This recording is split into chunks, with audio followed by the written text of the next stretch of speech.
Hey, bestie. What's up? Oh no. Grab a cup of coffee, because we're talking about Piranesi. That rhymed. Oh, I was gonna say, is it an iambic pentameter? It's not, but whatever. Anyway, I'm Grace. I should mention what my name is. My name's actually Grecia, but for the sake of living in America, you may call me Grace. Today we're discussing Piranesi. It's actually a rather popular novel. It's a fantasy novel by Susanna Clarke.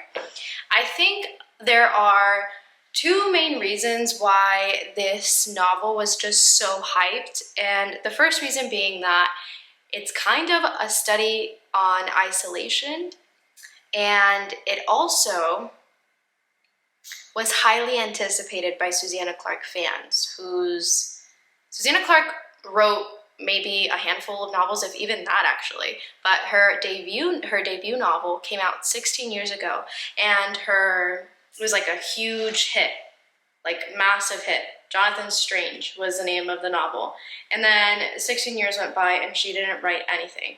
However, she recently got ill and obviously has herself been spending a lot of time in isolation, on top of the fact that we are all in isolation because of the pandemic, that we were all in isolation.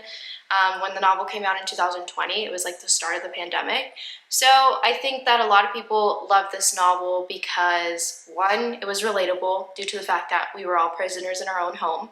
And second, I think that it was just highly anticipated.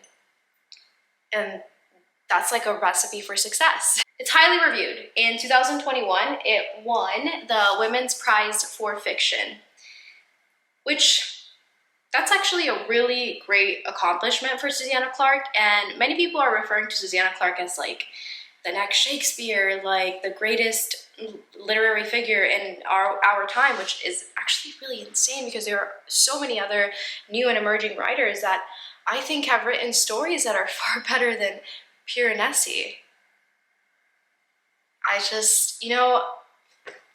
I feel really sad to say that I did not enjoy that story. I will preface this entire review by saying that I am not typically a fantasy novel person. I actually would much rather read really depressing stories about one's own life, so like personal memoirs or personal essays about childhood trauma and how it haunts you for the rest of your life.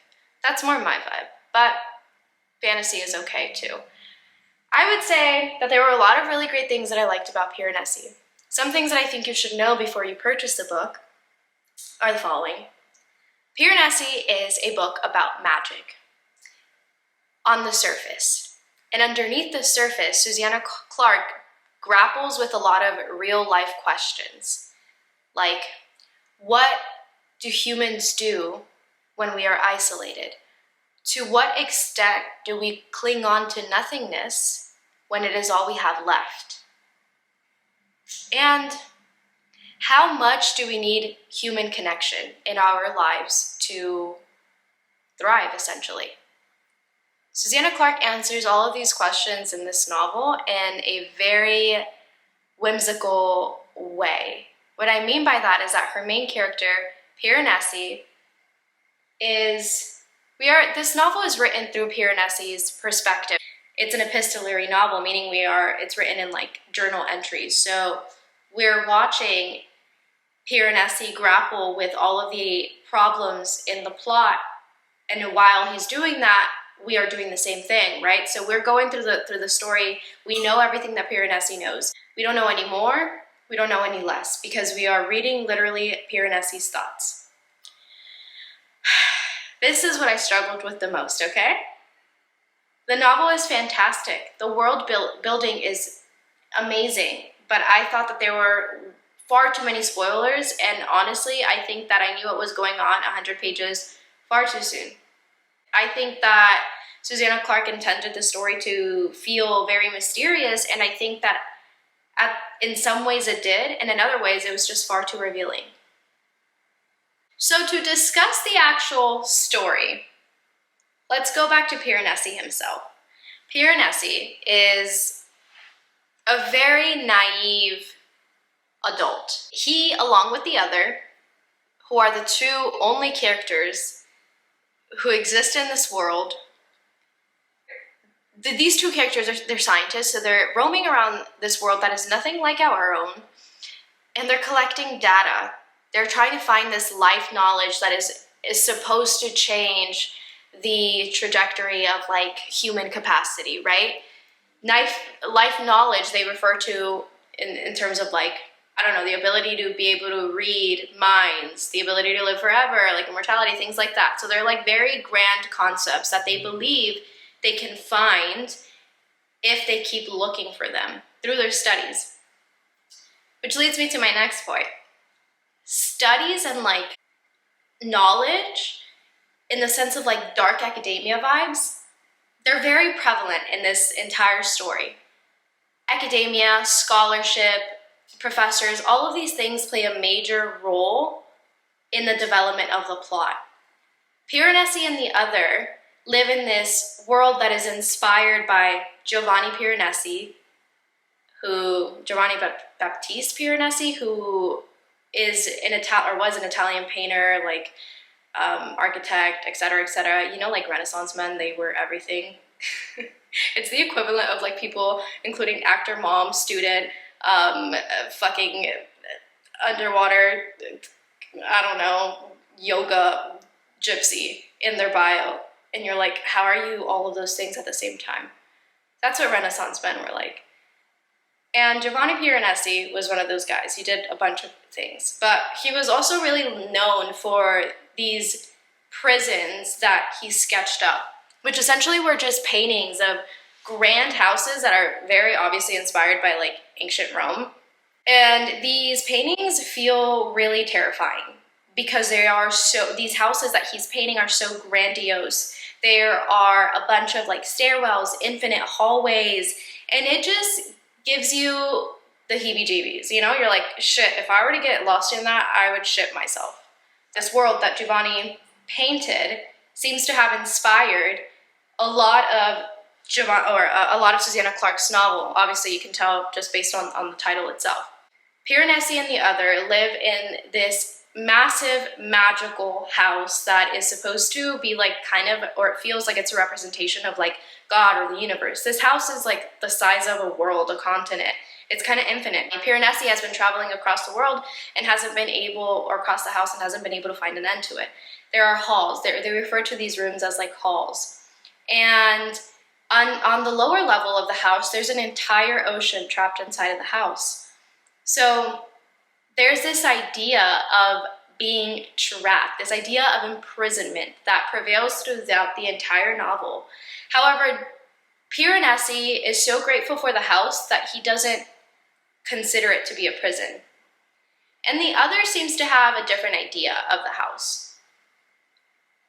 And then, somehow, at some point in the novel, the tone kind of shifts from, it shifts from the very innocent Piranesi who has no idea of like evil existing in the world because he's the only person, he and the other are the only two people that exist in the world, so he has no conception of evil, right? So he thinks everyone's benevolent, and as you could probably expect, that's not the case.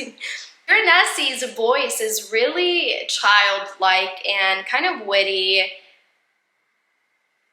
Honestly, Susanna Clarke is actually really funny. Just her dialogue for Piranesi is funny. It's very witty. But he's also extremely naive, and it gets frustrating at some point in the novel because, you know, when you watch a scary movie and you're like, oh my fuck, do not go in that room, like you're gonna die, and then they go into the room and you scream inside and like shut the movie off because you can't believe how dumb the person in the scary movie is. That is literally what Piranesi feels like for over 200 pages almost. And you're just like, what the hell is going on with you, Piranesi? Like, you are an idiot. You're so stupid. How do you not see it? And he just doesn't see it. He doesn't see it. Everything goes over his head, and it's just far too frustrating for me.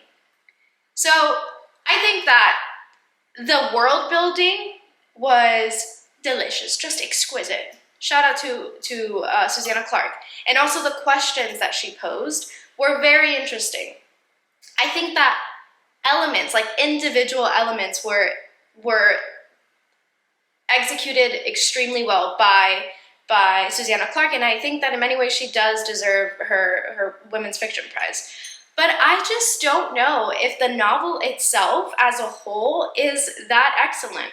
I feel confused, and I think that was her goal. I think Susanna Clarke wanted us to feel like disoriented. You know, when you came out of the pandemic, and some of us I still feel this way, probably felt this way before the pandemic, and will probably continue to feel this way before the pandemic.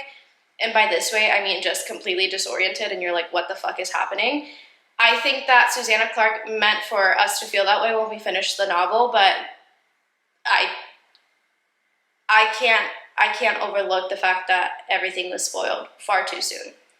But I do appreciate the world building, like I said. I appreciate the grandeur of it all, and I appreciate how she grappled with questions about solitude and mental health and obsessions. I like all these big existential ideas that are portrayed through a fantastical world, or that are discussed through a fantastical world. That was all exquisite.